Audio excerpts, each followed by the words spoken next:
Okay, let's, I have one more item to show now. If there's any questions about this question, I'm happy to entertain them. But for those that haven't written an exam previously with FP Canada, they do very much like these combination style questions. This is what we call a combination question. And the other question we have to work through today as well is a combination question. So that means that you'll have something like this, 1, 2, 3, 4. There might be 1 through 3 or 1 through 5 as well. Okay. And then you're going to do some combinations. So 1 and 2 could be 1, 2, and 3, or 1 and 2, or whatever the case is, or whatever, 4 only. That type of thing is very common on this exam. Okay. Now, what you're not going to see on this exam, and they deliberately avoid, is they will have no all of the above and no none of the above. Okay. So those two techniques are not considered a good exam writing technique. They throw people off. You end up testing people on their ability to write an exam rather than on their ability to demonstrate competency on that exam. So that's something that FP Canada does at least try to avoid. And as I understand it, they're fairly successful at it. Okay. Any other questions then about this question? All right, perfect.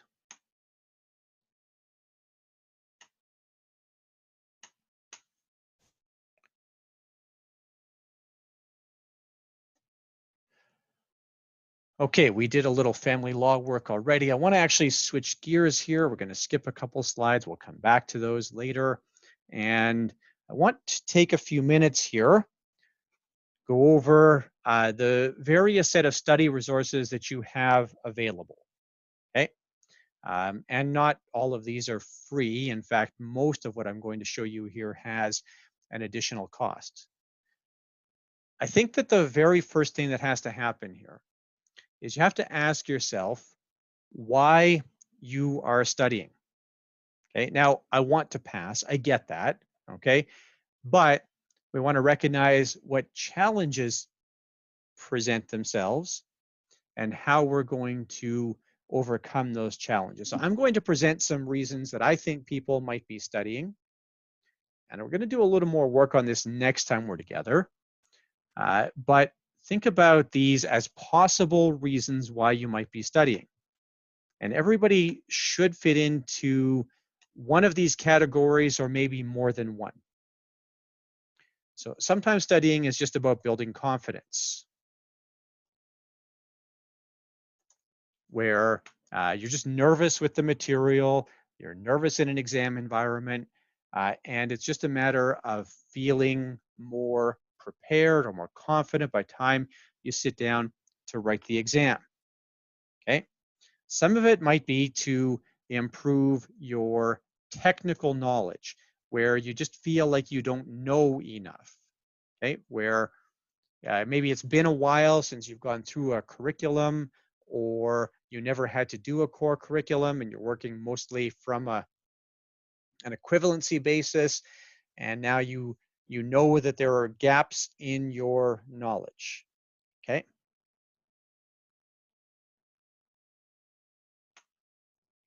Or it might be that you're looking at,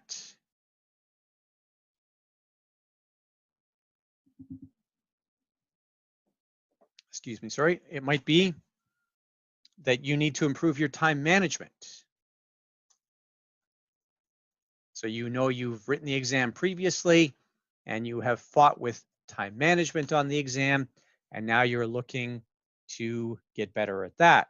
It might be that you're just looking to stay fresh over the summer, that you actually were ready to write. Okay. You were ready to write at the end of May, and it just, you say, well, I know I got to do something here. So I figure at least if I do this class, I'll stay current.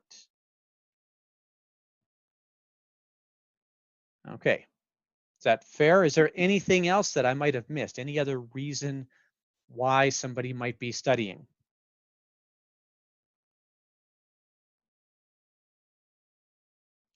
Okay, I will throw one more in here that's kind of related to my second point, and that is just to fill gaps in knowledge where you feel pretty good, but there's just little things you're not quite comfortable with. Maybe it's the financial calculator, or maybe it's that you did core under the old program and there's some additions to the core curriculum now, whatever it happens to be. So if it's a matter, sorry, when we look at what reason we have, that's where I'm going to link this up to our study materials. Okay, so first off, FP Canada.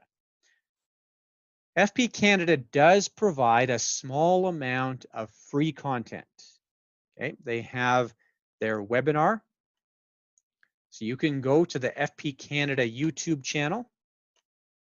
And I think this is actually not a bad idea, especially for those who haven't previously written the exam. But you go to the FP Canada YouTube channel and you can watch the exam prep recording. I can't remember what they call it. They call it exam prep, but there's not that many videos there, so it's pretty easy to find. It's about an hour long, and it gives you a rough idea what to expect on the exam, how the exam is laid out, a little bit of discussion about grading, and just sort of sets you up for understanding FP Canada's approach to the exam. Okay, when you are registered for the exam, and I know some of you are, when you're registered for the exam, then in your portal, in your FP Canada portal, you'll have a small number of free questions. You'll have 50 free multiple choice questions. Now, these questions are quite dated. So they're now very dated, but they're free. Okay, and you'll have a few case study questions. I can't remember how many it is, maybe one or two case study questions. Okay, I don't have access to those resources, so I have to rely on the last time a student showed me their login, but that's essentially what you're looking at here is a number of free resources. Okay, use that stuff. It's all good, perfectly accessible content. It's free. Then the other thing you'll have from FP Canada is the practice exam. Now, FP Canada suggests something different than I suggest. So I'm going to give advice that's contrary to what they suggest. My advice to you is that if you bought this and you haven't written it already, or if you bought it a long time ago and wrote it once in the past, that you wait and you write it about 2 weeks before your real exam. Okay, I think that's about what you want to do. And in so doing, you're going to create a dry run.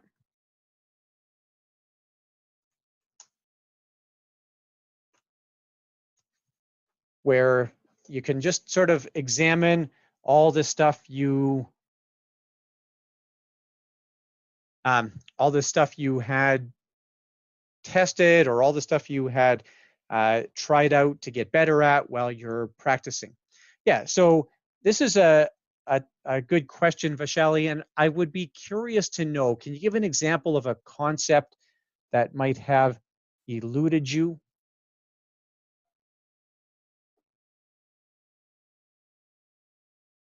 Okay, so that's a fine example. Lifetime capital gains exemption has a bunch of rules to it, right? Okay. This goes back to what I talked about on day one and I think you were here for that, Vaishali, day one of the CFP prep, or I mentioned at the beginning of class today, but concepts like that, that would fall exactly into improve your technical knowledge, okay? And that's where you can't sort of count on yourself to learn a concept today revisit it once before the exam and then know it in the exam. You really uh, have to regularly revisit those concepts. And that's what that 200-day study schedule is all about, is just making sure that you touch base with those concepts regularly leading up to the exam. Okay. So a concept like lifetime capital gains exemption, it's a foundational concept for business owners. And that's where any of those foundational concepts, you should be seeing them regularly leading up to. So I wouldn't necessarily say either of those things, Vaishali, practice or exam nerves.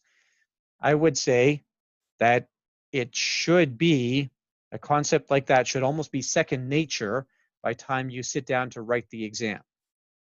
Now, lifetime capital gains exemption very much fits into that category. I know that on the CFP exam, there will be at least one question where I should have some awareness of how the lifetime capital gains exemption works. It might be a farm succession question. It might be a business sale. It might be an estate freeze, whatever the exact, it could be an insurance needs analysis question for that matter. So whatever the question is, I know I'm going to have to know those lifetime capital gains exemption rules. Okay.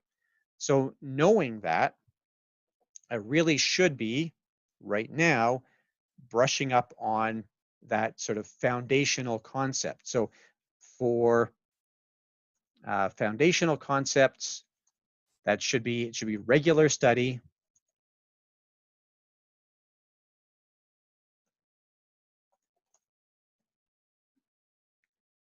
Okay, leading up to the exam.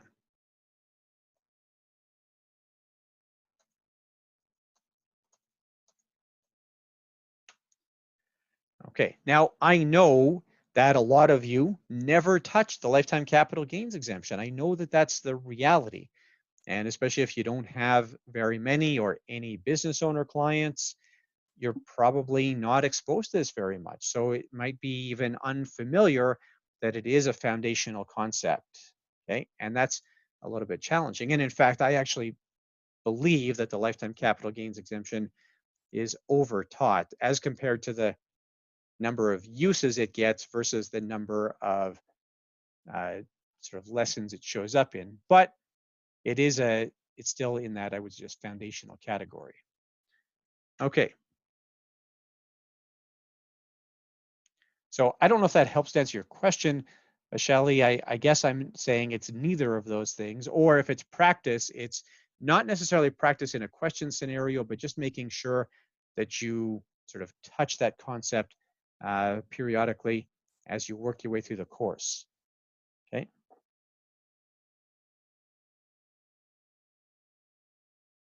Okay, perfect. Now, if you were talking about something less foundational, Vaishali, AMT. I was scared you were going to say AMT. Okay. The alternative minimum tax is a far less foundational concept. And that's one where, I might just make sure that I grab it a couple weeks before the exam, at least once, have a look at AMT, and sort of hope that it's not on the exam, unless I happen to know it. And if you've had a client who's ever dealt with AMT, you probably know the concept. But other than that, I would generally leave it. Okay, that's good. Can I ask how many folks on the call have had a client who ever dealt with lifetime capital gains exemption? Let's bring up a poll for you here.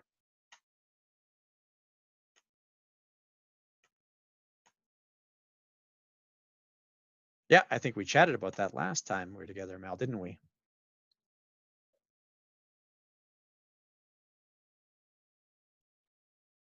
Okay.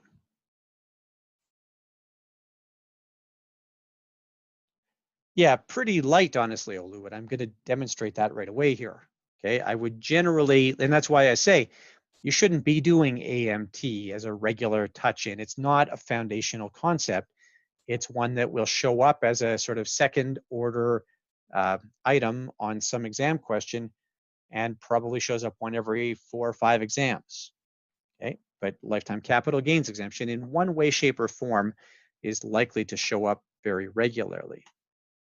So out of the 25 people that answered, a little more than half have actually had a client who dealt with lifetime capital gains exemption. Now,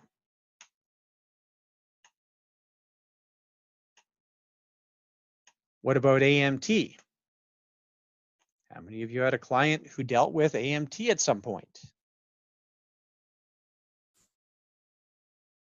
Oh, this is interesting to me. Maybe this will distort my answers. Oh, no, there we go. I got it. Okay. Those were quick answers coming in. So there we go. We have a very small proportion, about a quarter of you who answered, who said, yeah, I have had an AMT issue come up, but about 3/4 of you then that answered said, no, I've never dealt with AMT. And that doesn't surprise me. And that's where you have to kind of, I don't know what the right word is here, but you have to have some exposure to practice to know how likely an item is to be tested. Okay. Yeah, and we've talked about that before, Belgian. You heard my recommendations before for where PEP fits in this world, right? That PEP should be your number one focus here, and all of this other stuff should be secondary. And the nice thing with PEP is it is study, and it's study in areas that are more likely to be tested.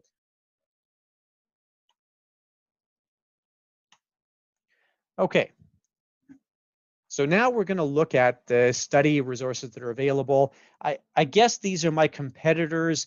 I don't really think about it that way. I don't, I think a lot of times somebody buys something from GoBay, and it's not really competition to me. It's just something different from what I do. Okay, and really, I started doing exam prep about a decade ago now. Very much so, Jason. It's a true story. And if there had been somebody doing exam prep like what I do, I probably would have never started. Okay, it's not. I really I identified what I thought was a gap and said we're going to do exam prep that way. But if that gap hadn't been there, I probably would not have bothered. Okay. Okay. So GoBay, Jason is right here. The GoBay package. Now they have two different packages. Both are fairly similar in terms of what you get. What you're going to get from GoBay is a large number of questions, okay, at what I would say is a very fair price.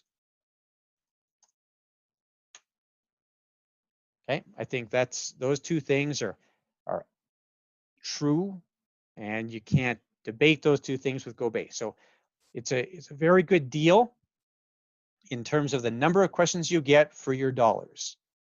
Okay. Yeah, and that's a good price, Scott, right? I think that's cheaper than you're going to pay for any other sort of self-study package like this. Okay.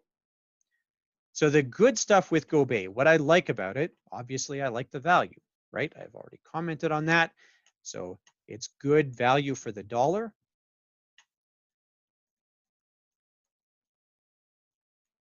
Okay. It's a good self-study package. It's well-designed self-study where you go through the question and then you get the little Ask John thing afterwards. And the Ask John thing sort of fills in. It says, hey, here's why you were wrong, or here's why you were right, or whatever the case is. Yeah, so it depends which package we're talking about here, Jason, right? For the CFP prep, Scott's got the package. For the level 1 or the QAFP, sorry, that's the package you're talking about.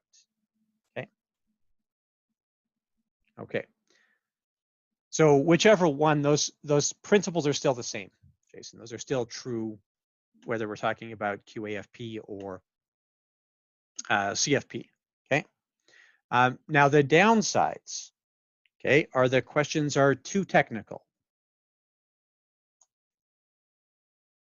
Okay. The questions get into too much of a sort of tax orientation. They are too technical. And in that sense, they create a little bit of a false expectation for the exam, okay? If you know that when you write them, I think that they work very well. But if you don't know that when you start writing them, this can be a little bit frustrating. I find it's very common that people come out of that having used the GoBay package and they get to the exam and they say, yeah, harder I think is a relative term here, Jason. The problem is that they are harder from a technical perspective, but they don't have enough of the sort of how does it work? How does a client react? How does a client behave type of questions. So I think harder depends on what you find challenging. Okay. If you had a really strong tax background, you would say the opposite. Okay. Okay. But I think that's a fair summary. For those that have used them, do you think I'm misrepresenting this or whatever the case is? So what I would say here is if you're looking to improve your time management, the GoBay resources are quite good because you'll be able to write question after question after question.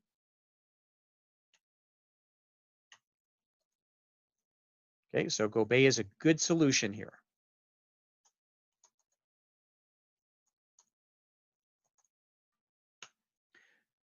And given this much time, I don't think that you'll feel like you wasted a couple $100 buying them. Again, as long as you take my comments into account. All right, and I have talked to John and David about that, the father and son team that run GoBay. They know what I think about their questions, so that's and they have gotten better. To be fair to them, they are better than they were 3 or 4 years ago in terms of testing non-technical items. Okay, 4N. 4N has two sort of completely distinct offerings from one another.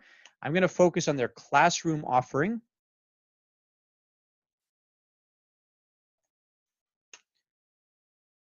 Okay, so their classroom offering is a 5 or 6 day package, and I don't know if they're going to move to a webinar model now. I've got to imagine they're going to, but to this point, it's only been live in Vancouver and Toronto.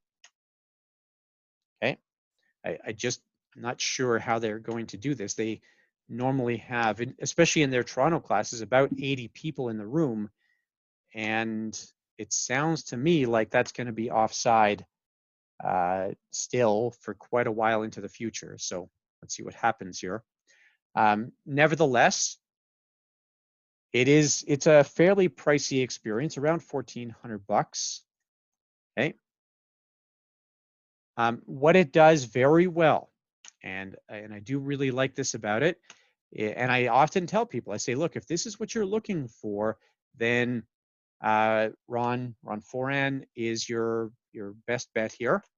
It is a comprehensive material review. Okay, it really covers, it's a fire hose approach, but it is the core curriculum or the entire curriculum by fire hose. Okay. Maybe they did once, Melanie, or twice, maybe on a like an on-demand basis, but they don't normally offer it in Nova Scotia. It's not something you'll find on their website normally, but they may have come out there once to do a specific group of students. I know Ron does some of that kind of work. That's fair.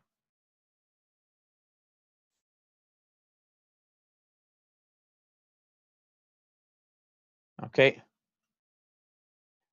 Yeah, it really does. And that's where, again, maybe they do it by webinar this time. Melanie, I do wish that they would. I've suggested that previously to Ron. I don't know that, I don't know. I don't know how that's going to look.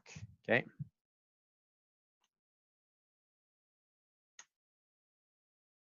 Okay. Because Olu, I want people to go where they're going to get their best results. And depending what people are looking for, there's a different set of results. Plus, you've already bought the package, Olu. I don't need to sell you anything, right? Okay. So Foran, I do recommend this for people where they come to me and they say, oh, it's been like 6 years and I need to review everything and I'm no good on my own.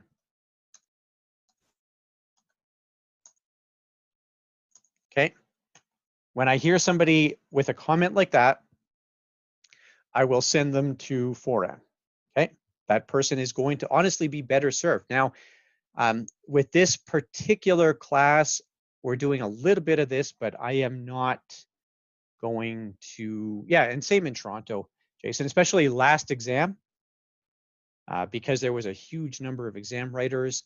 They ended up putting on second sessions and all that good stuff. Yeah, absolutely. Okay.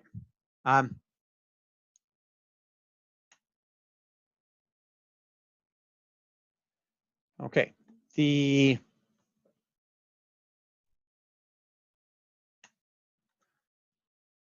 If that's what you're missing here, is that technical knowledge, that's where I would suggest Foran is a good tool.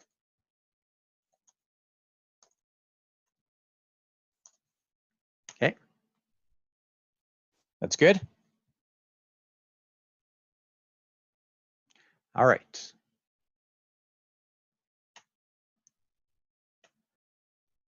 Then we look at exam success. Has anybody used this? Anybody use the exam success tools?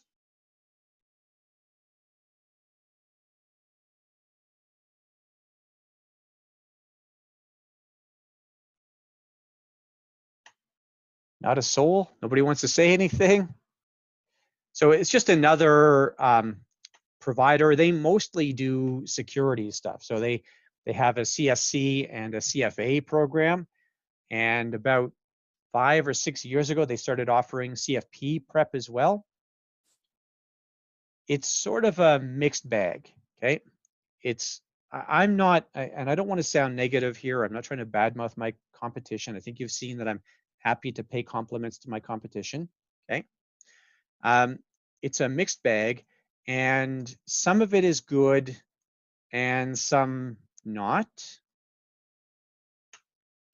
They have both live and package delivery.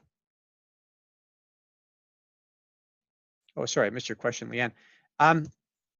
Yeah, so I am not going to cover, Leanne, in the time we spend together, as much content as you would get with Foran.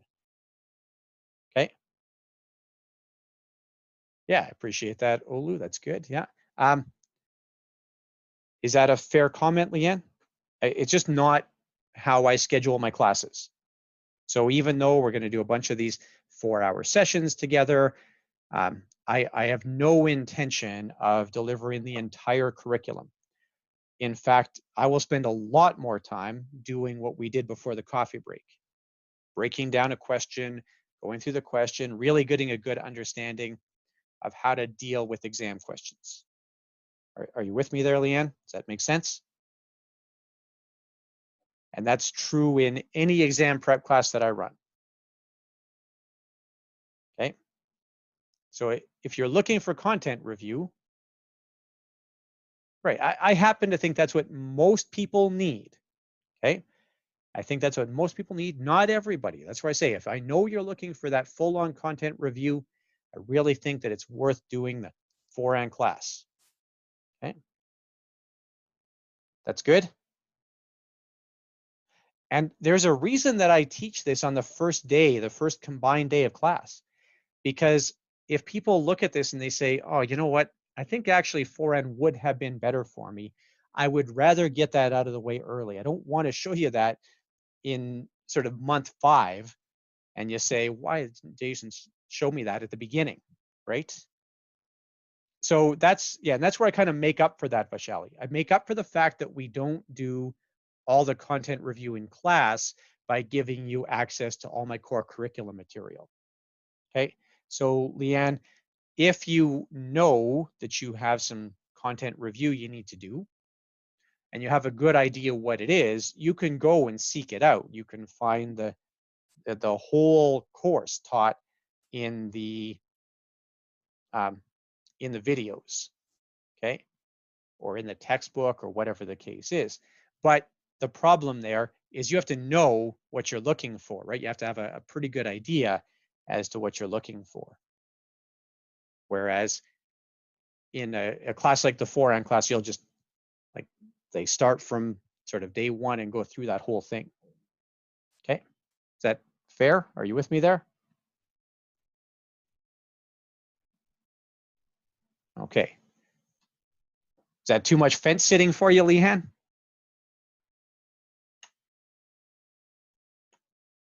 Okay.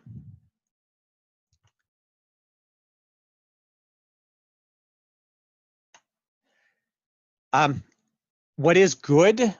The good thing here, they have a good calculator review package. Okay. Yes, 100%. I think there's such a thing as too much prep. Again, this is part of why I show this early, because what I really want you to do is pick. Now, we're in this unusual situation. This long gap really makes this different. Okay. But yeah, I don't think that in November you should be doing more than one thing. Okay. I think come November, you should by then have decided which of these tools you want to use. Now, yes, go use the free stuff from FP Canada, buy their practice exam, but well, so take another few months because you don't have to decide right now, right? So take another few months. Okay, so that's good. That's a solution, Elizabeth. You've committed to that. You say, I know I want to do more practice questions. I would feel better if I did more practice questions. Perfect. Yeah, good stuff. So knowing that, you can set a plan right now. Okay.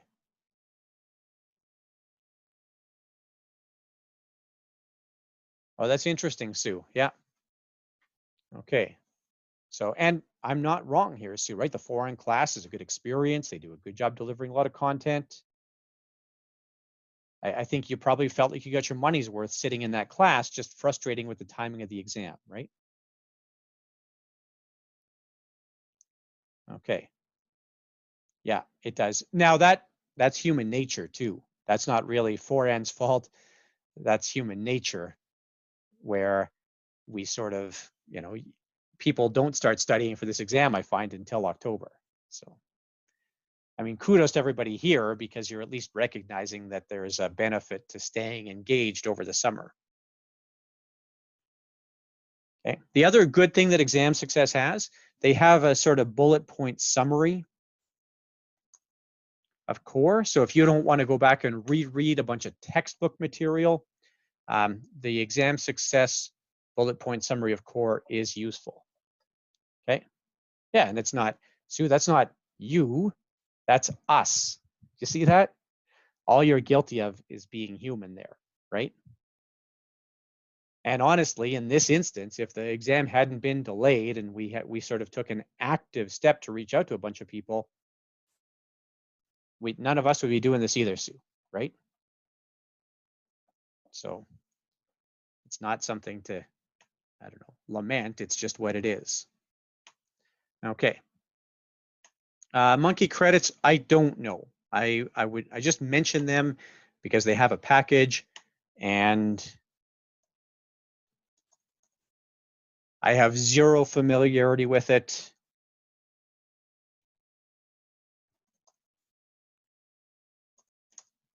Okay. There you go, Tracy. That's good. And I'd be interested to know, Tracy, maybe after a couple months, you come back to us with a little bit more review.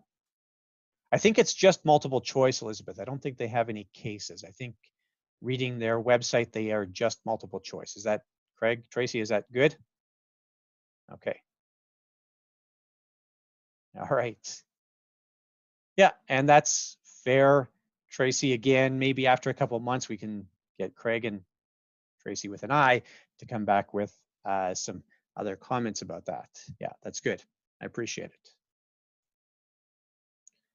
Okay, that's all good.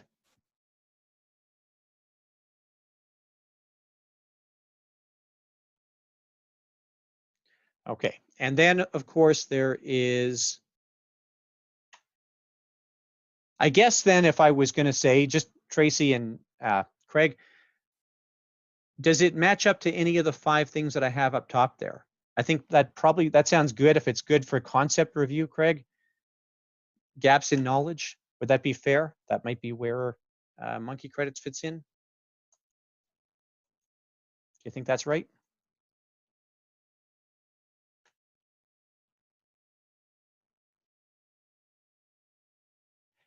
Yeah, and that's probably reasonable. I mean, it's like a third the cost of 4N, so that's one thing to consider there,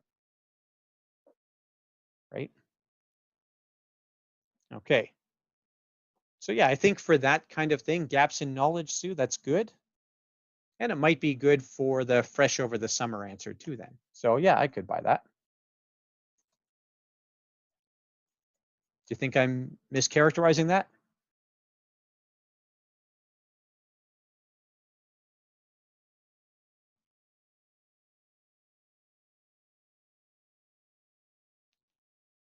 Okay, perfect. That's good. That's helpful. Thanks, everybody. Okay, the BCC stuff. So everybody has access to this now. There is more content than, okay, thanks, Michelle. Yeah, there's more content than you could possibly work through. Okay, I think, Elizabeth, that's a fair comment.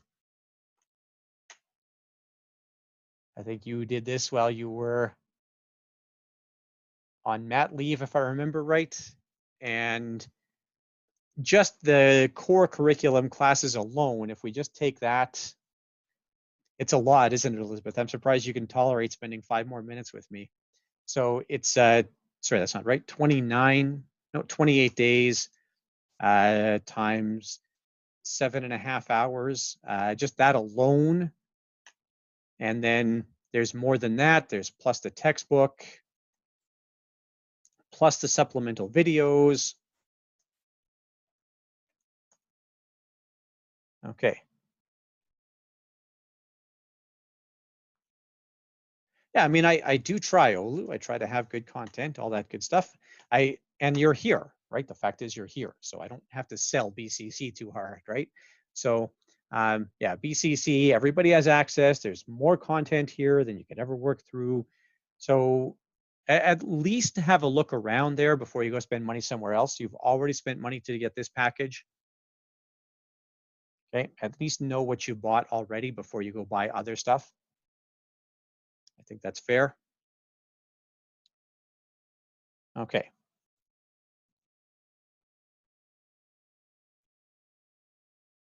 Any questions about any of those? Any other things that I should mention here?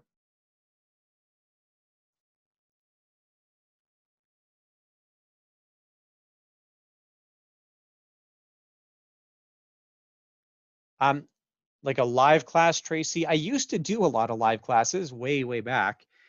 Some of the folks in the room have been in live classes with me. It's unlikely, Tracy, and especially now, it just doesn't work out. I don't have enough time to do it, honestly. There's not enough hours to make it work. Okay.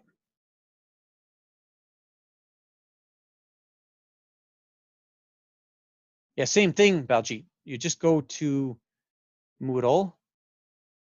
I really did show that in the first hour of class this morning. You go to Moodle, you go to the content review course, and you'll find all the videos there. Okay. You have full access to them. Okay. Yeah. Okay. Perfect. So as I said, don't make a decision right now. I'm showing you this so you can spend a couple months figuring it out. The only one of these that I would be in a rush to buy is Gobay. If I knew that I wanted to do a lot of practice questions, buy Gobay now, and it'll run you through to the exam. You can start doing it now. Oh yeah, I'll give you my email address right now. I need to wait till the end of class.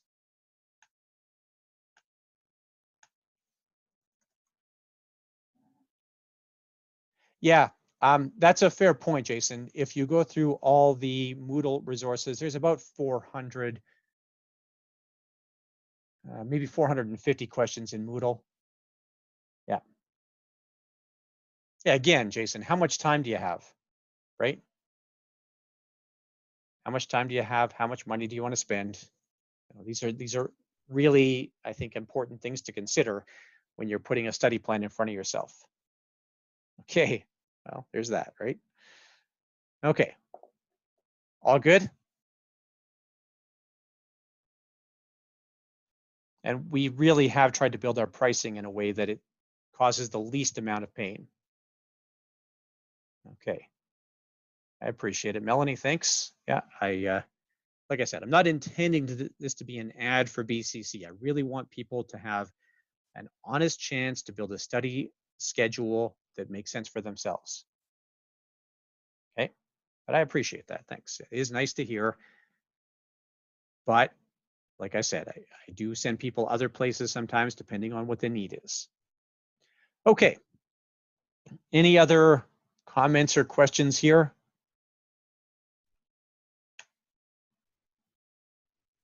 Nobody wants to just say that I'm terrible and you regret having spent $1 and 3 hours with me or whatever.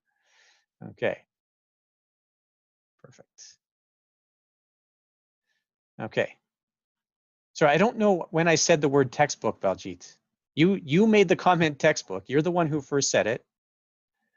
I don't know what you're asking me. You said, what textbooks? When did I say textbooks? Oh, I see, textbook. Okay, I see what you're saying. The PDFs.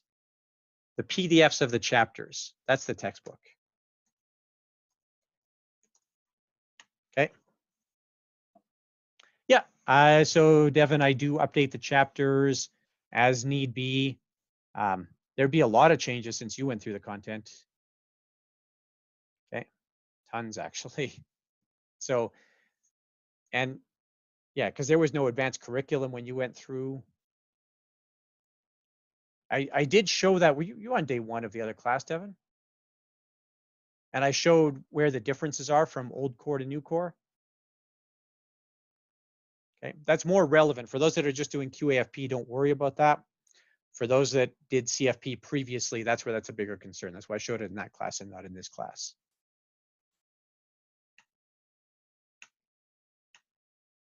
Okay, perfect. Let's go do another question then. I have another question queued up for us.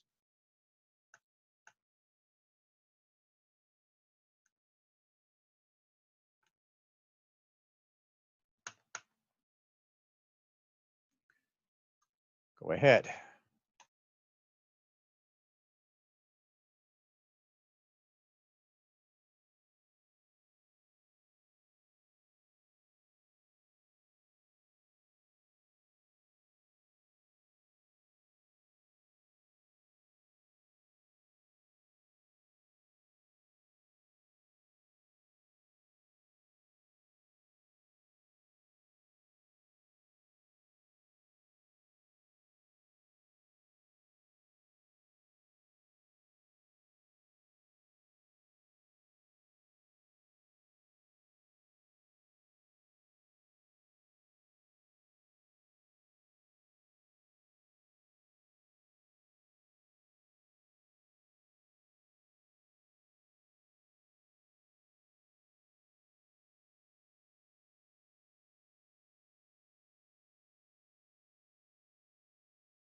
Okay, that is 1 minute and about 35 seconds.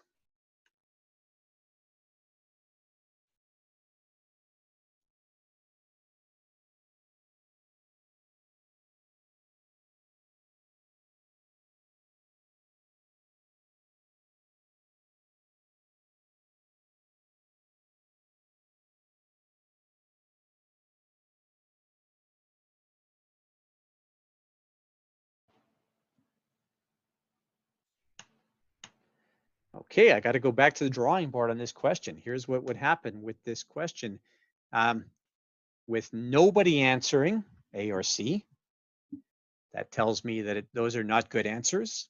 And with almost everybody answering D, that tells me that it's too obvious that that's the right answer. That is the right answer. It's not a trick question or anything. So for exam purposes, this question would not fly. It would get knocked out at the trial level. Okay, when the group of CFP professionals who writes this exam for fun writes it about a month before the exam, they would pull this question out of circulation.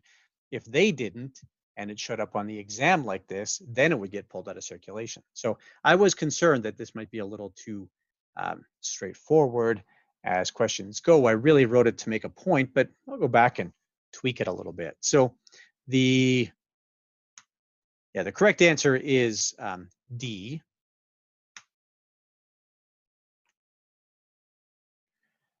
What this question does for us, okay, is it provides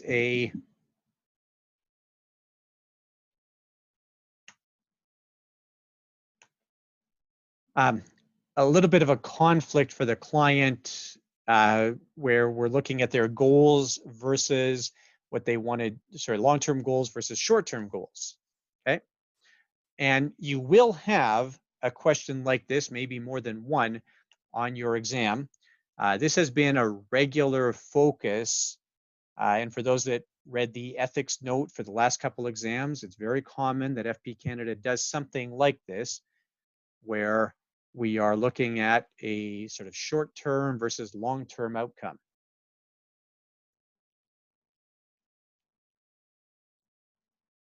Okay, so with answer number one here, let's look at answer number one for starters. We'll work through 1, 2, 3, 4, 5 here. Is there any scenario where you would actually do this?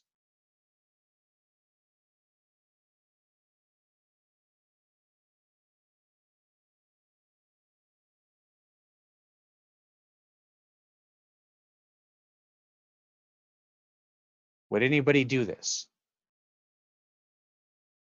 Okay, I want to now muddy the waters a little bit here. Okay. The family, okay, family not a client. I like that. That's a good answer. Okay. So, okay, COVID-19, Fatima, there you go. I was thinking about that as I was writing this question. It's like, can we even imagine travel now? You're on private chat, Fatima. This is a good public comment. Okay, so Valerie, I like that. So maybe, is it a harder call if we're doing one of two things? If we're pulling money out of an RRSP early, okay, or if she's paying for this on credit card and won't repay it for whatever, a year or some relatively long period of time.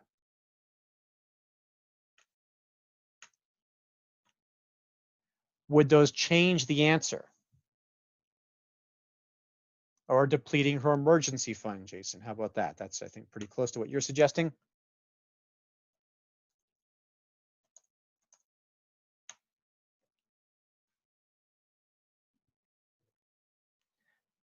Do any of those cause you to say, Carolyn, do not do this?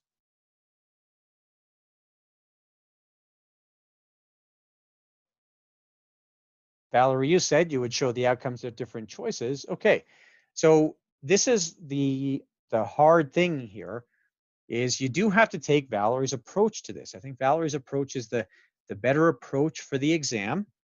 Now, you might have a strong feeling that she shouldn't do this, and that's fine. You're allowed to have that feeling. But in the end, all you can do here is show the consequences of her actions and then let her decide. Okay? So yeah, clearly, if she's depleting her emergency fund, yes, there's a huge amount of risk there. But if she's going to do it, she's going to do it. Okay? And all we can do is show consequences. And that's the important takeaway here. Okay? I think everybody's on board, and maybe I eased us into this a little bit because it's not maybe that bad to envision her spending this money this way, losing this other opportunity. But no matter what, this is the right outcome. Okay, show the consequences and let her decide. So this is very similar to answer number 2. Okay, really what I tried to do in answer number 2 was to give a softer version of answer number 1. Is that fair? Where I'm not saying she can't do this. I'm saying, you know, Carolyn, have you thought about? So a couple of people did suggest that answer. Anybody want to speak in favor of that answer? Or have I ruined that now?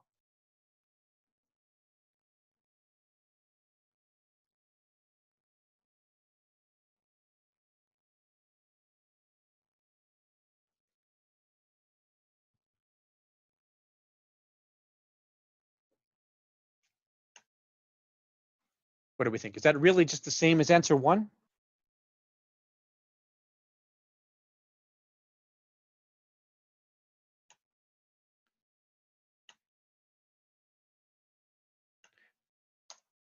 So I think it's pretty close to the same as answer number 1. And the only other comment I have here,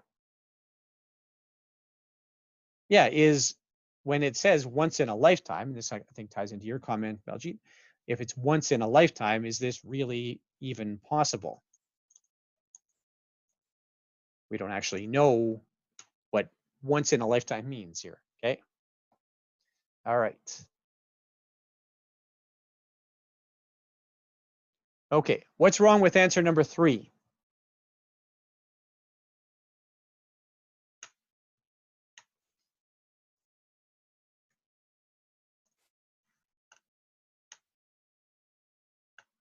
Yeah, this is completely off limits, okay? You cannot do this. And yet, it is very common to see this show up, okay? And I know people still choose this type of answer.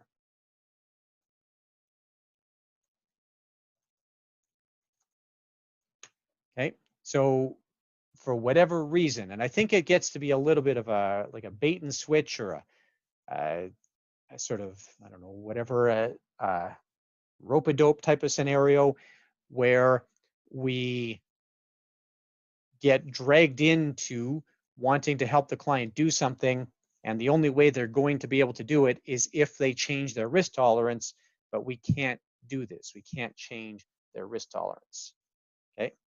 But this does happen. And if we look at the ethics cautions, which we will at some point, we'll look at the ethics cautions, we'll see that FP Canada has warned people about this, which means it continues to happen on the exam. Okay, and what about number 4? What's going on with number 4?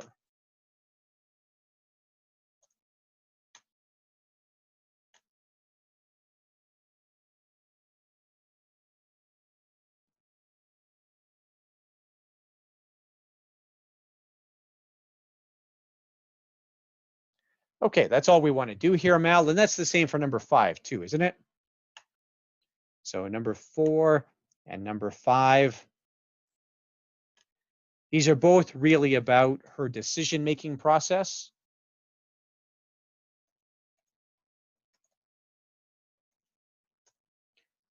And it might be to rethink, or it might just be that she changes her priorities here.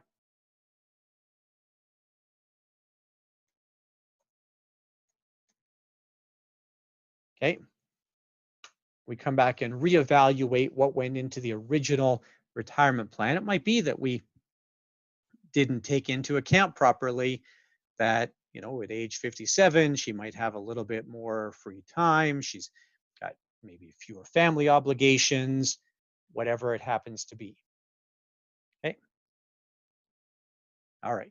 That's good. So again, combination style question.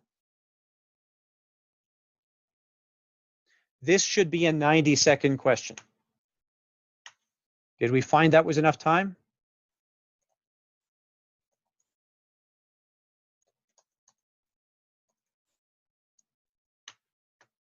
Okay. I feel like people did. We had answers by the time I got the poll up. So that's perfect. If you were able to get through this question before I had the poll up, I think you're well positioned for a lot of this kind of question on the exam. No math, right? So around 90 seconds should be about right. Okay, and I don't have any gimmicks for combination style questions. I think you just have to read through them and pick what's right. Now, what you might do is just on a piece of scrap paper off to the side, and I do like this. I'm a big fan of using my scrap paper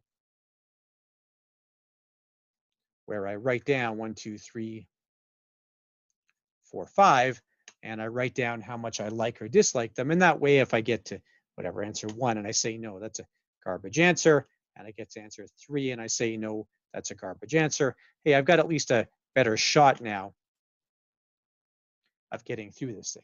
Okay, so I'm left with 2, 3, 4, 5. Well, sorry, 2, 4, 5. I can now pick and choose. All right, that's all good. A little bit of that, Baljeet, yeah. Okay.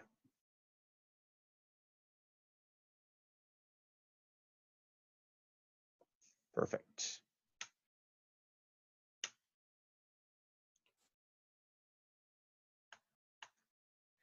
So I just want to take that time, and I think this came up nicely in your answers anyways, but I want to reinforce a concept here. No matter what kind of question you're answering, okay, whether it's multiple choice or constructed response, okay? In either case, yeah, again, Stuart, I'll make my same comment as I did in day 1 of the CFP prep. If you've written the exam and you were not happy about the supply or lack of supply of scrap paper, FP Canada's got to know that. Okay. That's good. Yeah. Well, and last time we were together, somebody said that FP Canada told them that was the only person who made that comment. And I know that's not true, just based on the number of people that have said what you just said, Stuart. Okay. Right. And I know that, Baljeet. I don't want to say I don't care about that, but there's nothing we can do about that now. We can only fix it for next time. And it's the same question. Did you identify that to FP Canada in your post-exam comments? Okay, that's all we can do is look back to those post-exam comments. Okay. Okay.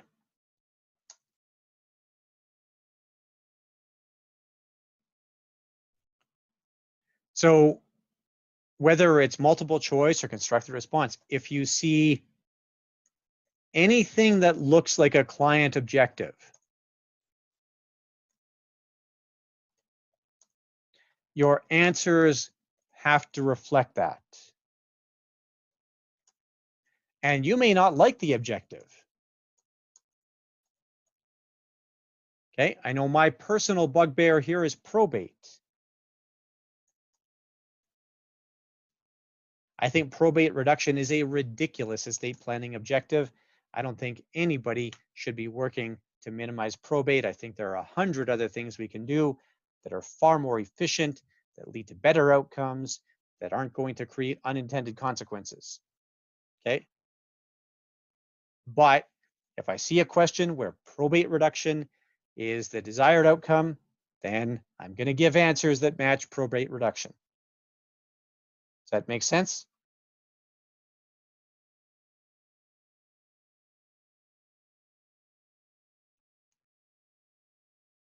Okay, I hope everybody's with me there. So just because I don't like it, it doesn't mean it's not a good answer.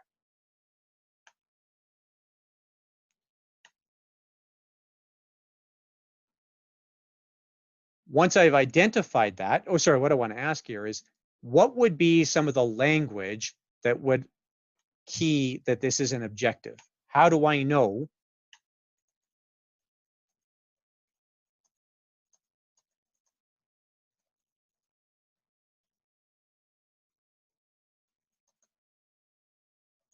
that something is an objective? Okay, perfect. Great start. Chris, client wants to. That's probably the most likely phrasing. Okay, so you might have a more specific objective where it actually just discusses that. So that's good, Elizabeth. So we might see a purchase is good, or in 2 years, planning to. Okay, something like that. That's good. Yeah, I want, or I have to have. Perfect. Yeah, and sorry, to finish out your point, Elizabeth, retire and travel, those are very explicit words that we often can attach to an objective. Yeah, absolutely. Anything else here? A lot of times when you see a time frame, so if I see a time frame, there's often an objective behind it.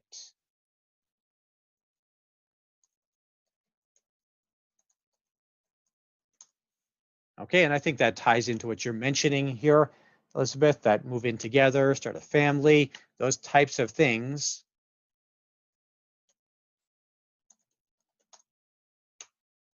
are going to be very much linked to objectives.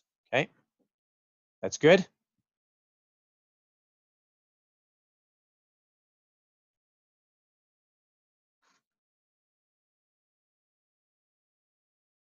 So when you see that in a question, what you should be answering then, or what you should be identifying, is when you give your answer,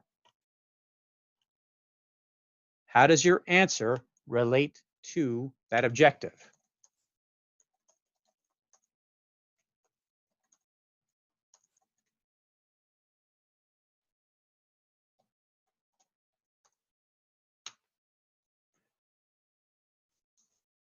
All right, that's all good.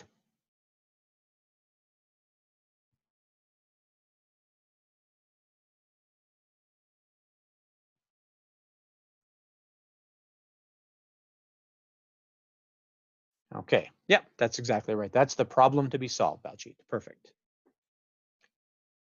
Okay, let's go back to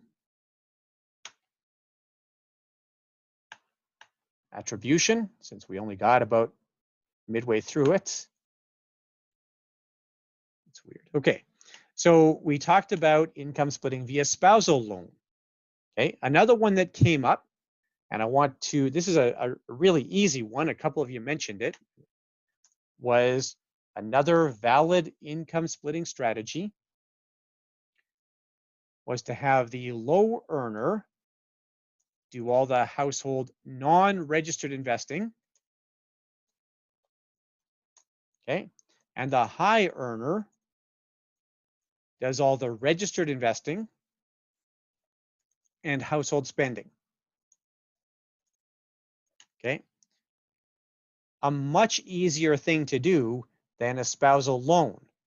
The bigger challenge here is generally going to be an emotional one where you have somebody who now might feel like they're not contributing to the household. But if we really present the household as one economic unit, and everything we do that creates tax efficiency benefits that household overall, then I think we have a significant upside here. Okay, is that fair?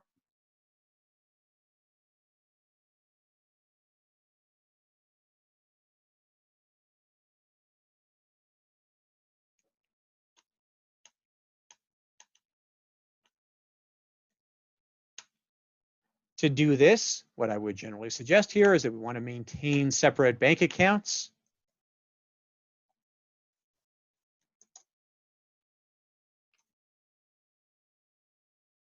Okay, it's just easier to track that this is actually what you are doing.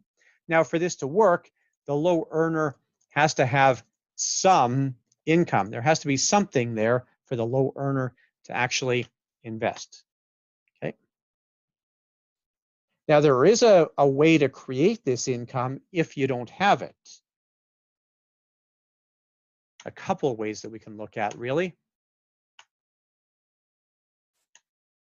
So one thing that we might consider is a gift and then generate second generation income.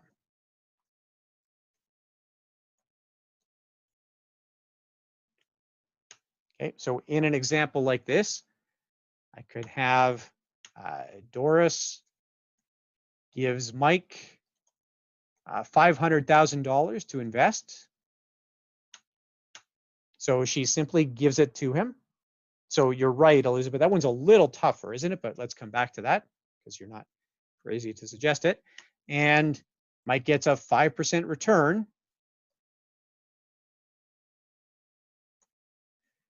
Yeah, it's a little bit tricky, but if we walk through it mechanically, I think we'll be okay. So that $25,000, who is that amount paid to?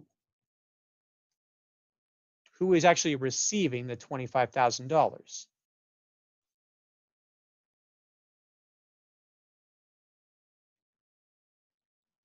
It really is Mike who's getting this money. Okay? Yeah, Mike gets the money. There's a check payable to Mike. And that's what you would want to have here. You would want to have an account that actually kicks out that $25,000 to him. So it has to really kick out $25,000 to him. That really has to be happening here. But it is Mike's money.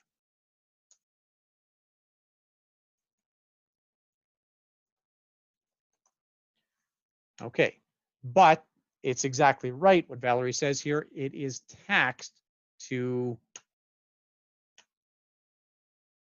Doris. Okay, so that's going to be taxed to Doris. Okay, that's fine. Now what Mike is going to do, he takes that $25,000. So this is a form of compounding, but it's not real sort of immediate compounding. We have to build a second layer of understanding here to get to real compounding. So Mike takes that $25,000 and invests it himself in his name, and that was his money. Okay, and because of that, exactly, the $25,000 is what we call first generation income, and it's attributable.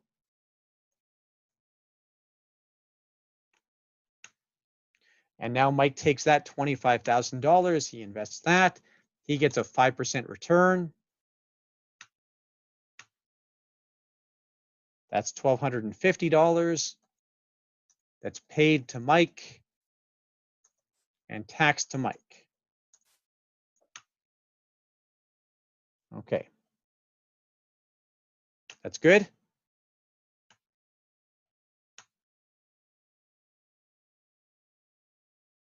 And now with that $1,250, Mike can take that and reinvest, and he is building his own investments. Okay. Yeah, I think it helps here, Tracy, that we really went through it step by step. So this amount, Mike will automatically reinvest. No problem here.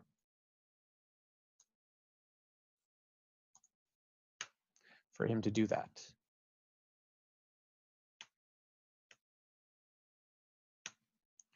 Okay. So then Elizabeth suggested that another thing that we might do, and I agree with this, it's a little tougher to make it work because you're going to take a boatload of risk here, but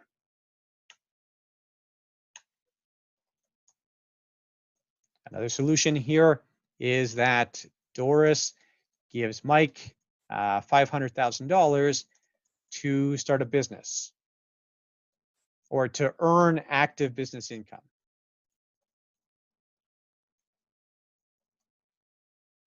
Okay, now that might mean Mike buys an existing business. The question then would be, is it Mike's economic effort or Doris's economic effort that generates any income that that business generates for them? Okay, so who is actually behind this? If we find Doris ultimately as the decision maker, then we have a problem here. So this is where we sometimes have the question in these cases of de jure control, which is on paper, and de facto control, which is in real life. Okay. And it's a fairly extreme example, but I always think of Chapters at Indigo here. Okay, do we know this with Chapters at Indigo, that this is essentially how they started? So Jerry Schwartz, one of the richest people in Canada, married to Heather Reitman, I can't, Reitman, right? Married to Heather Reitman, and he finances Chapters, but Chapters is her business. And you know this, right? She's the CEO, or at least she was. I don't know if she still is, but you go into Chapters or Indigo, and there's that Heather's picks, and like she's clearly involved in the business. It's clearly her business. Okay, so that is her active business income. Okay, does that make sense?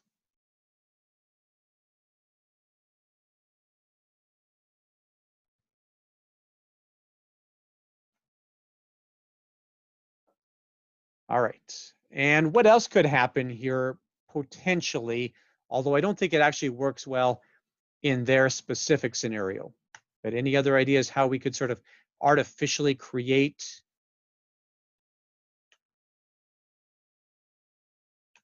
income in Mike's hands here?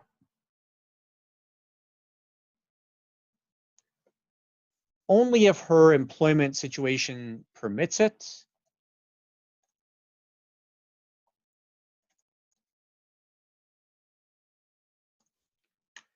Is that she could pay him.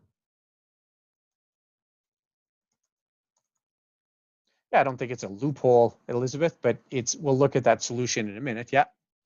In fact, it's not really a loophole because CRA had the chance to address it and they actually went in a different direction with it in 2019. So they actually sort of, they could have closed the loophole, and instead they chose to make the loophole just a feature.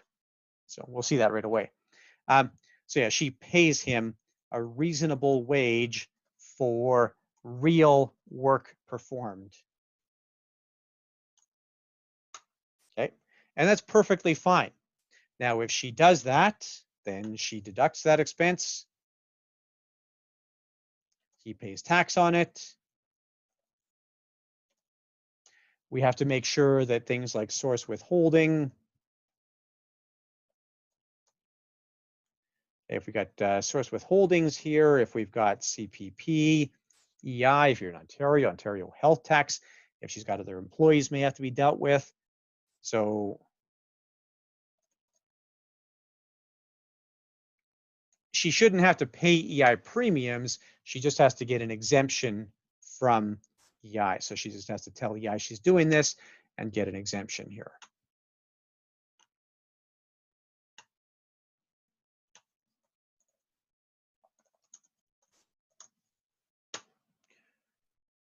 Okay. Yeah, that's right, Baljeet. That's perfectly legitimate. There's no attribution then on Mike's active business income.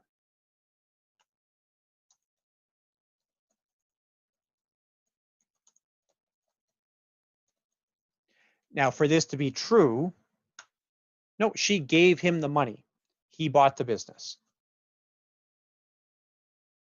Okay. So she really gave him $500,000 and then he bought or started a business.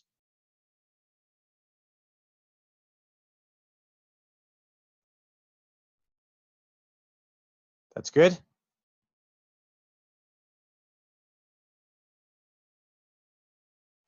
Yeah, for this to be true though, Mike has to be the one taking the risk.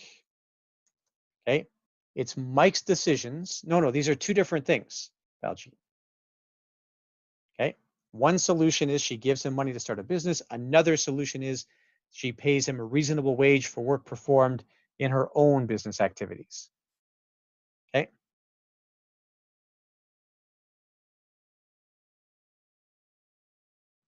Or at least his income has to be proportional to how much of the business he runs. Okay. So there's an element of proportionality here. So yeah, Mike has to be the one taking the risk.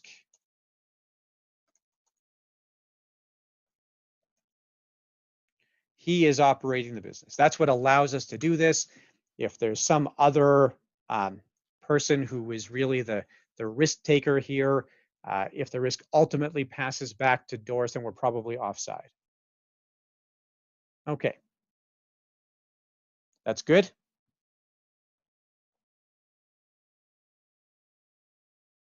All right, and then yes, exactly to your point, Elizabeth, we have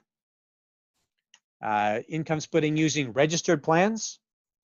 So we can use the spousal RRSP,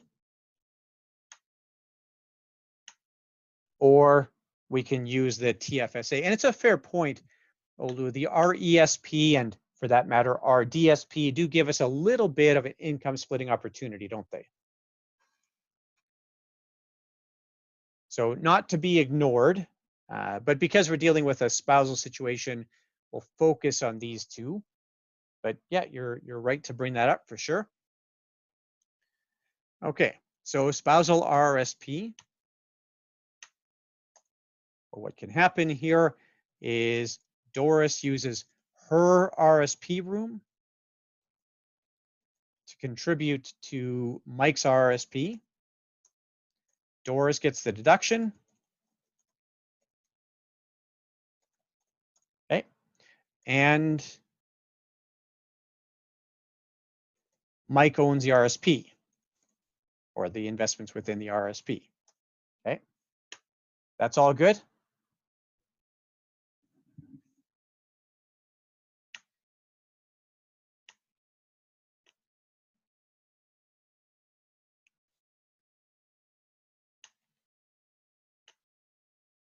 Now, what is the soonest or what are the attribution rules around this spousal RSP? Where do we run into an attribution problem here? Okay, so if Mike takes any money out of the spousal RSP,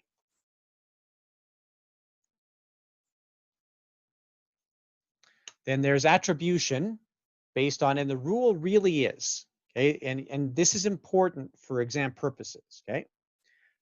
The rule is, and it's true, I'll throw 4 exceptions in here in a minute. Elizabeth, there are 4 exceptions to this, okay? So yeah, now that's not coming out of spousal RSP, so 5 exceptions. If you want, Tracy, I can live with that. That's good. So if Mike takes any money out of the spousal RSP, there's attribution back to Doris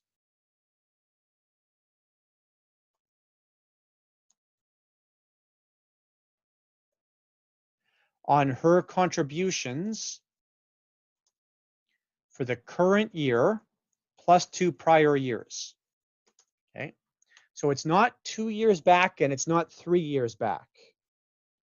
It's really the current year plus 2 prior years. And what a year is for this purpose, for tax purposes, a year, for individuals anyways, a year is a period of 1 Jan to 31 December. That's a year. Okay, exactly, 1 calendar year. Okay, that's good. So it's not 12 months, it's not 365 days. It is that 1 year to 31 December, sorry, 1 Jan to 31 December period. Okay, now as is rightly pointed out here, there is no attribution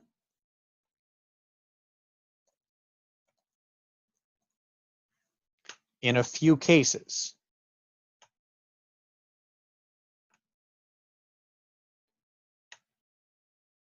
Okay, no attribution in a separation. So marital breakdown is actually the word that gets used in the Income Tax Act, but that's separation effectively. Okay, perfect, Chris. Yeah, there is no attribution post-mortem. Okay, so that's fine. If Doris dies and then Mike wants to clean out his RRSP, he can do so, and they're not going to go back and add income to Doris for those earlier years or anything like that. Okay, and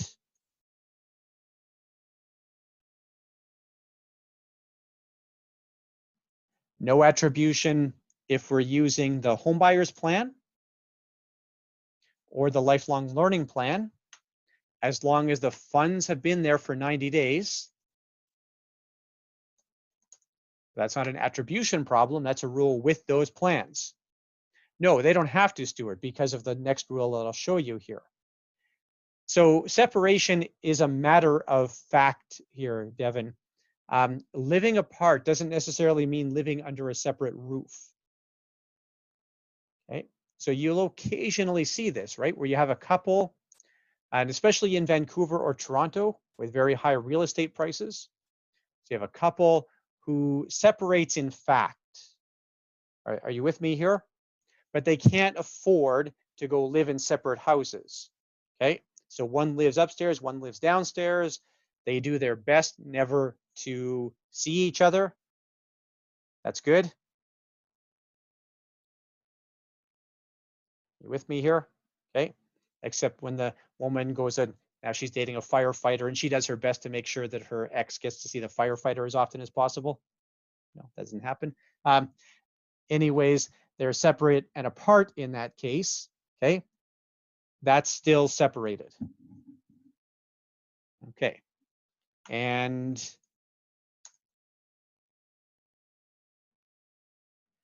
then our last scenario is on RIF minimum withdrawals. Okay, so that's why you don't need to worry about this, Stuart. There's no need to stop in that 3 years prior. You can take your RIF minimum and have no attribution. Okay, and that's true even if you RIF early.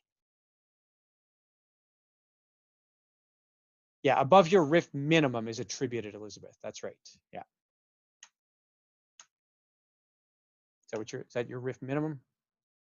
Your annual minimum payment? Is that what that is? That sounds like an internal term. Sorry. Okay, so yeah, your RIF minimum, no attribution, even if you RIF pre-71. Okay, but keep in mind, the younger you RIF, the lower that minimum is. Okay, so the first year that you RIF, right? So if you have somebody who, well, we can work through Mike and Doris here, right? So if Doris has been funding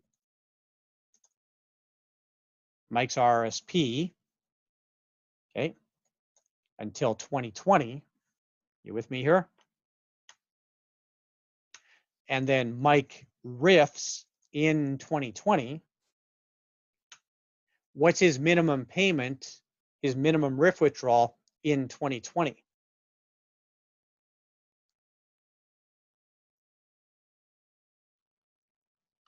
There is none, right? There's no RIF minimum until 2021. Therefore, if he takes anything out in 2020, there's still full attribution.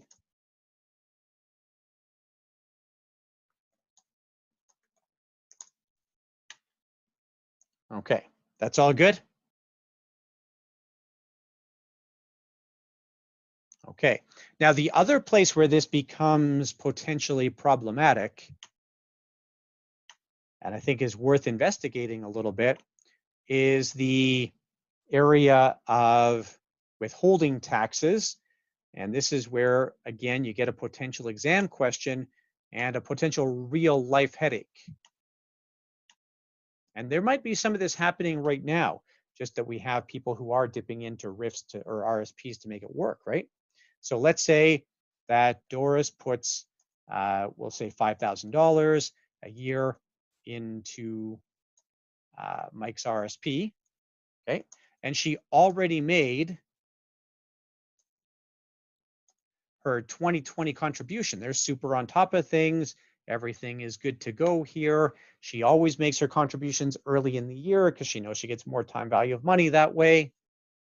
Anybody have clients who are just bang, excuse me, right on top of their RSPs like that?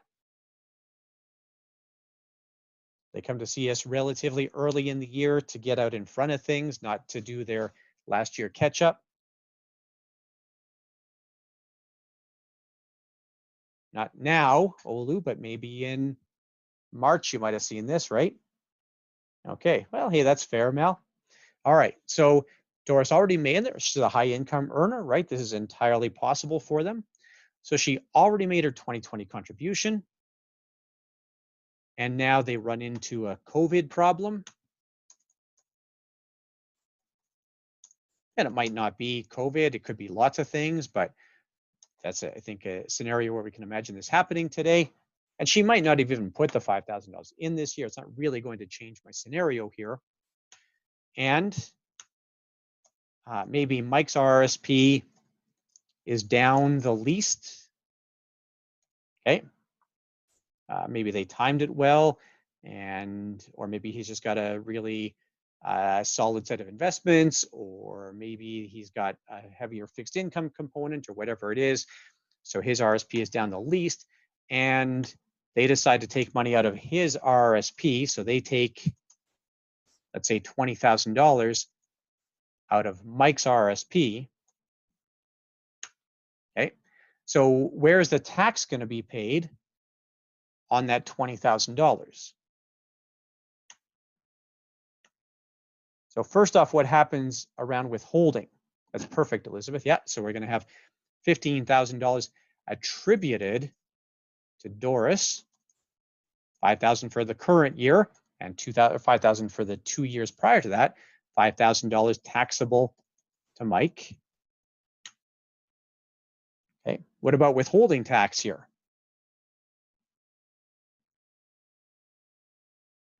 So there will be, Mike will pay $6,000 of withholding tax, right? 30% of $20,000. And that's a figure you should know. Everybody should know the non-Quebec withholding tax rates. Okay. So Mike pays $6,000 of withholding tax. That is one of the very few sort of facts and figures like that that I suggest is worth memorizing. I've got about a dozen. We'll go over those later on, but for the most part, this is a no memorization exam. Okay, so Mike pays $6,000 of withholding tax, but really what's going to happen here is Doris, who had no withholding tax paid,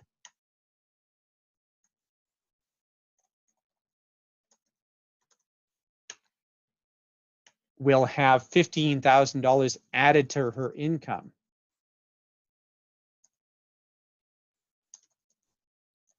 Next April. Okay, is that fair? We all get the concept here? So yeah, Mike will probably get a refund out of this, Elizabeth, right? Mike will probably get some of that $6,000 back. And it's going to be a fair bit, actually, right? Because he only had $5,000 added to income. If he's at a 30% tax bracket, he would really end up getting back $4,500 on that, right? Which then he would give to Doris to pay her tax. Okay. assuming that they're still happily together and all that good stuff. Okay, any questions there?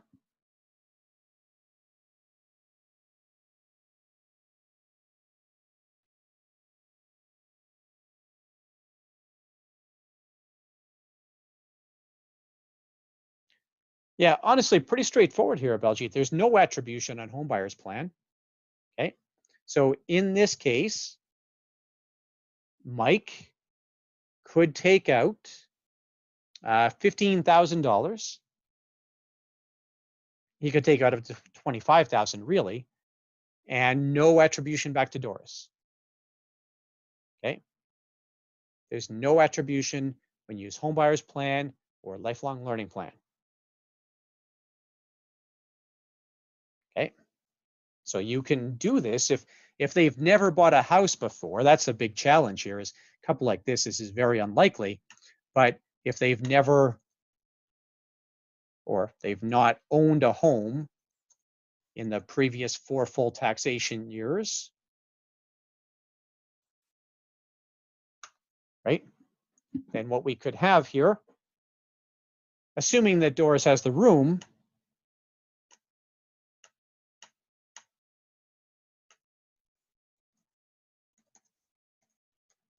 then she could dump $25,000 into her RSP, $25,000 into Mike's RSP, right? Okay, thanks very much. Appreciate it. Sorry for the difficulty with the audio this morning, but hopefully we got that squared away now. Sorry, 35,000. Thank you. Pick up. Okay, and we leave it in for 90 days. And then after 90, on the 91st day, we have $70,000 of home buyer's plan available. Okay, and no attribution on it. Okay. I don't know how many times you're going to run into a scenario, anything like that, but it's an easy enough thing to do in the rare case that you actually see it work. Okay, that's all good. The advantage here being you're going to get a big tax deduction. You're really going to significantly boost your ability to buy that home. The downside is you're losing that $70,000 from your RRSP, so you're going to get less growth. You have to really consider that. But if that was going to be money that you were going to use to buy the house anyway, well, I don't know. I think it's a good thing to do in most cases, just how often you run into this. Right. So if later on, if Mike is not working for a year and he doesn't make his home buyer's plan repayment that year, that gets added to his income. You're right. That doesn't get added to Doris's income, Baljeet. You're quite correct. Yeah. Okay. TFSA real quick here, and then we'll call it a day. So the TFSA, formerly what happened here is we would have Doris writes a check to Mike, and then Mike makes a contribution to his TFSA. Okay, or some version of that, right? We had to sort of build in this chain in order to make this happen. But in the 2019 budget,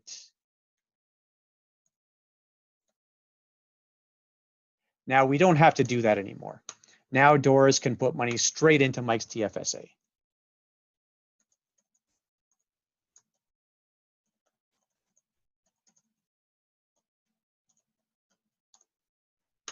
Okay, that's good.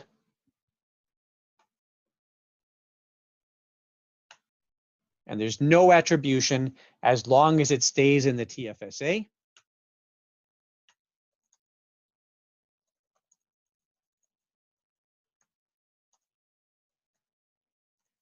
Now, where we run into minor challenge here. And really, I think the likelihood of this is quite low. But let's say that after 10 years, so why does it matter here, Elizabeth? Are you asking for the on the spousal RSP side? That's where it matters, Elizabeth, right? Doesn't matter for the TFSA, but it matters for the spousal RSP, right?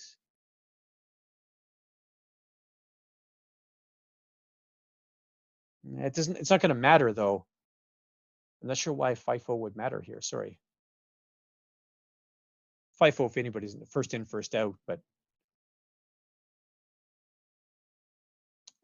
for the RSP, it's last in, first out. I'm just having trouble seeing why it matters for the TFSA, Elizabeth. I think I need a scenario here.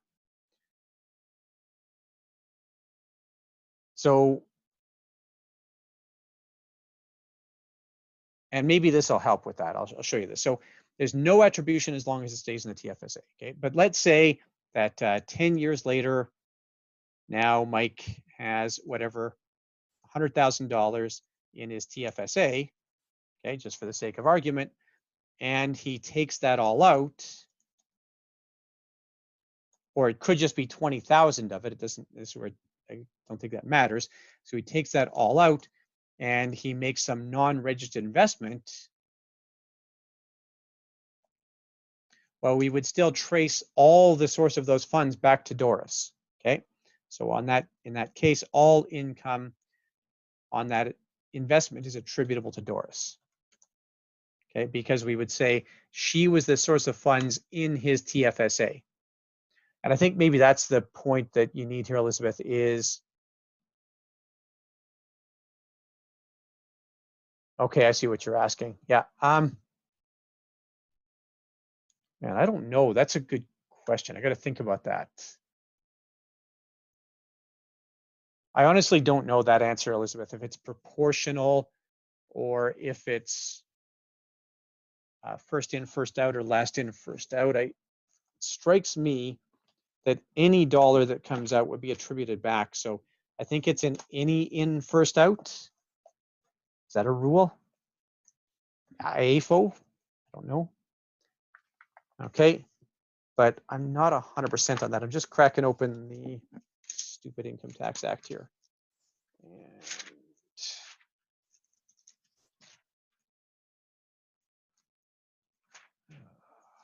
just a second here, TFSA. See if I can find the attribution rules real quick here.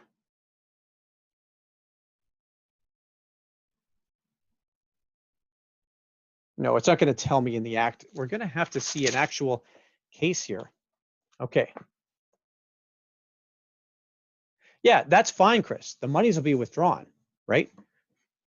If Mike takes them out and buys shoes with them, no problem. It's only if he takes that money out and invests it that it's a problem. Okay. All right. That's good.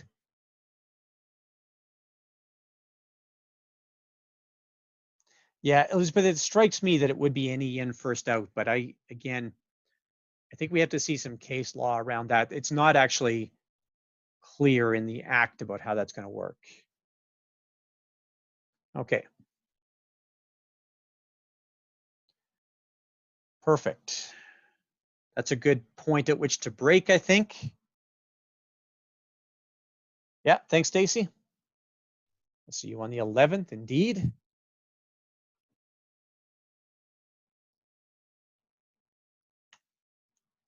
Okay. Yeah, thanks, everybody. I'll just bring up the schedule here so everybody's clear. Not everybody's back on the 11th, right? So for those who are doing the CFP prep, we're together on the 29th, but before that, yeah, it's all there. Olu, it's already there. You don't have to, I don't have to post it again. It's already there. Yeah. Okay. And all of us are together again on the 11th of May. Okay. Fatima, that's the homework is for this class. Okay. This is when we're doing that homework. Okay, no, just have it ready for next class, Tracy. That's all. There's nobody to submit it to or whatever the case is. For those, only for those doing CFP.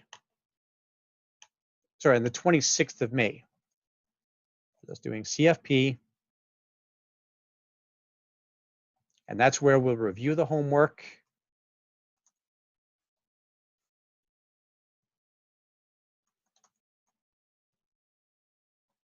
And I'll post the answers after that. I'll post solutions after class. Yeah, the Allison and Jerry one, exactly, Tracy. So that's, yeah, Allison and Jerry, the spousal loan scenario.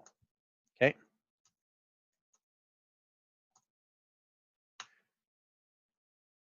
Okay, that's where we go over that. That's good. Okay. Thanks, Shafan. Yeah. All right. Any other questions before we call it a day? So yes, we are together again, everybody, on the 11th of May, and then CFP folks only on the 26th of May.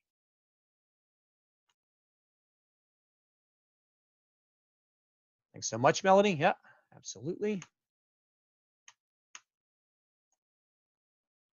There it is, the 11th of May. Okay. Perfect. And yet you can just duck out as you see fit. No need to stick around. Close out your window. Unplug your computer, however you normally leave meetings.